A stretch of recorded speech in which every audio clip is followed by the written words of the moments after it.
So every year we have a particular theme, and this year the theme we decided to come up with is, we call it Be Resilient. And it kind of goes to the issue of, what happened last year.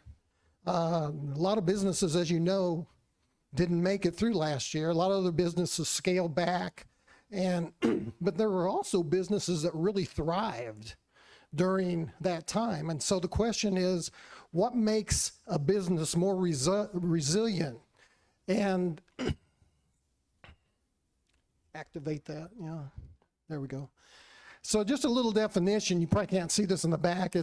Resilience is a process of adapting well to adversity, trauma, tragedy, threats, or significant sources of stress. And we all had that pretty much last year. But there's all kinds of market forces that cause that, okay? And so how resilient is your business to deal with those kinds of market forces? And that's what we're going to be talking about today. But there's a real close connection between the immune system, because as you can tell, I'm taking the physiological, the body, the physiology, and trying to apply that to business. Because a lot of times in business, what we talk about is silos, and we talk about departments and all of those kinds of things.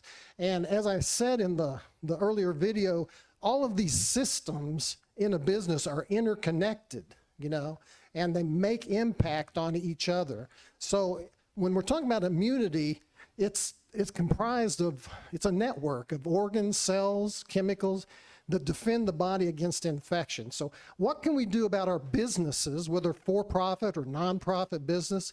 It's still a business in my opinion. I've started both. So what can we do to guard the body of our business against infection, outside sources?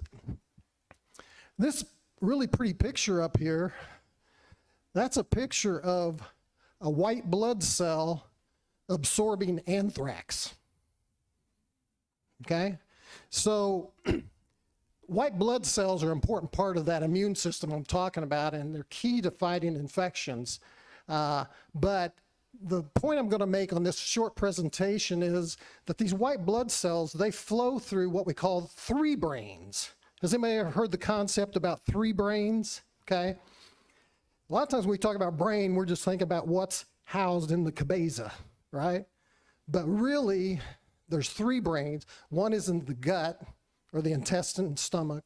The other is the heart, and the other then is the brain up here. I ran into this years ago reading a book called The Other 90% by Dr. Robert Cooper. And so I've been examining that and kind of what the application is for our principles here today. A couple interesting statistics. Let's talk about the brain in the gut for a minute. There are 100 million neurons in the intestines, more than in the entire spinal column, okay? So there's a lot of stuff going on there. In fact, when you have an experience, the experience as it comes to you, the first brain it goes to is, guess where? It's the gut. Have you ever said, I just had a real gut feeling about that person, or a gut reaction or something like that? And in science, in neurology, they're finding out that that's where experience hits first, is in the gut, the feeling of the gut. Because you have all these hormones, and you have this, what it's called the enteric nervous system. And it acts independent of the brain in your head. But the thing is, it learns and it remembers stuff.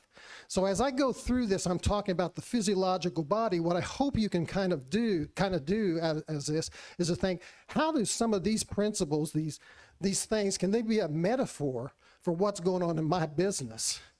You might ask, what's the guts of my business, What's the intestines? What is, or maybe who is occupying that space? Then you got the brain and the heart. A cool fact there is the heart's electromagnetic field is 5,000 times greater than that of the brain in our head, okay?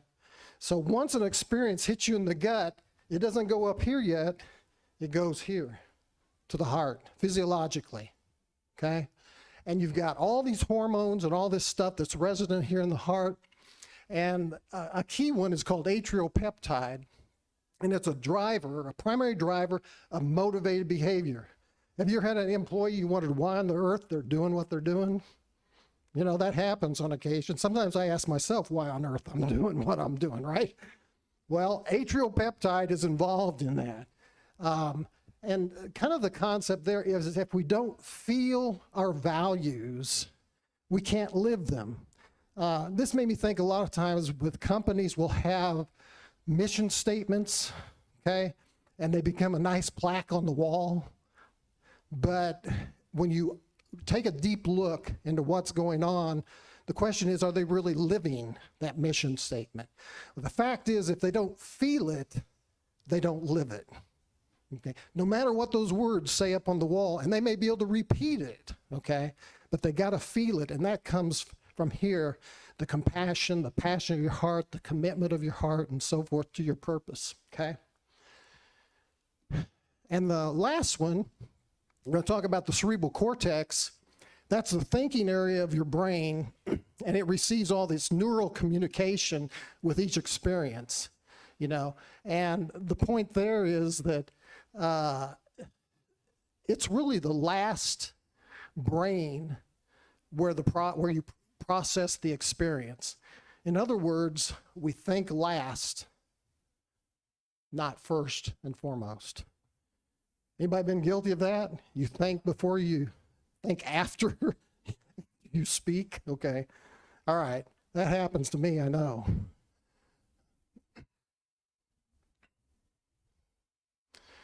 So kind of the point I'm trying to get you to think about today as you go in on these little brochure things that we have here, program things. On the inside it says business diagnostic report.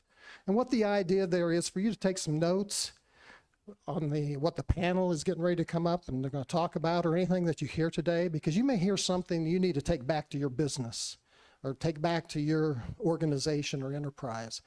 And this is for you to take home. So it's kind of like going to the doc and him giving you a prescription, but you're kind of self-prescribing based on things that you're going to hear today. All right? So I'm kind of concluding by saying resilience requires all three brains. Don't just consign it to this up here, because there's lots of other stuff going on whether you're aware of it or not. For a healthy business immune system.